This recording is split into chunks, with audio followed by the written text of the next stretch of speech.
Welcome Street Rats to Night City. I'm the one and only Moxie 11, bringing you slightly biased news footage from the fourth wall. Gojira is still in the apartment complex known as Lorenzo's, fighting off this new gang after searching Jenny's apartment for clues. Wraith and Cass are in the stairwell, Kenna is injured at the bottom level of the apartment complex, and I am waiting for the elevator. As I wait, I feel very detached from the situation, almost like I'm watching myself act from the outside. When I reach the bottom floor, I scan for more gang members, ignoring Kenna's cries for help, and more than a little annoyed that he just gave away that I'm here. Thankfully, a quick sweep of the halls shows no more sign of our enemies, so I call Cass, tell him to get down to the main level with Wraith and that we need to leave as the police are here. I also tell him to head to the office to snag the computer or the surveillance, and then I go and help Kenna splint his leg. When Cass and Wraith arrive, they don't check the office. And when I ask about it and point out where it is, explaining things, Cass seems to feel he can't do that, instead spends his time trying to break a couch for Kenna. Men. I go to the office door, which is closed, and test the handle. Locked. Assuming the person I saw inside has locked themselves in and was the one to call the police, I leave it be and hope the cameras are broken, or live feed only. Cass isn't having much luck with the couch, and as the cops are now asking those inside to come out unarmed and with their hands up, we decide it's time to leave. Wraith picks up Kenna, Cass leads us out the back to try to get to the car, and I watch from behind for anyone sneaking up on us. In the alley that leads to our escape, we encounter a last gang member. Cass tries to fight them, but given that he hasn't slept and is already wounded, gets himself more injured before stepping back to let the rest of the team take the person out. Kenna's shot goes wide. Wraith finally gets him good with a shotgun, and while feeling even more detached, like this is something out of a cartoon, and with a strong urge to kill someone, anyone, I end the man's life. Out on the street, watching the people flee, I want to keep shooting, but manage to keep my cool. Unfortunately, Kenna won't stop talking. In an effort to make him stop, I send an elbow backwards, about to hit him when Wraith moves into the space, owning a bloody and broken nose. From there, we make it to the car without issue, driving away from the scene. Kenna and Wraith focus on stopping Cass from bleeding out, and once he's stabilised, I take us to the Twin Scalpel to see Pons. At his place, I call, and while he's not happy to see me, learning of the dire situation Cass is in, he makes his way downstairs and gets him into surgery as quick as he can.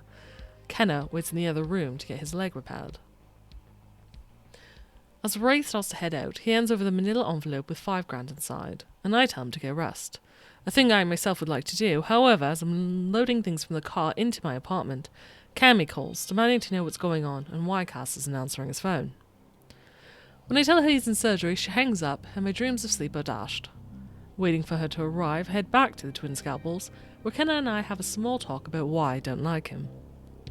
He tells me he was looking to die, which goes directly against his desire to find his sister. Personally, I find him hypocritical, but he swears he'll listen to me and Cass more from this point forward, and will do better. Time will tell. When Cammy arrives, she's scared, and after a trip to the bathroom and some coaxing, she tells me she's pregnant and hasn't yet told Cass. When he's out of surgery, they talk a little. She's torn between hitting him and hugging him, and ends up doing a little bit of both, before settling down rather quickly and sleeping next to him. She still hasn't told him about the baby.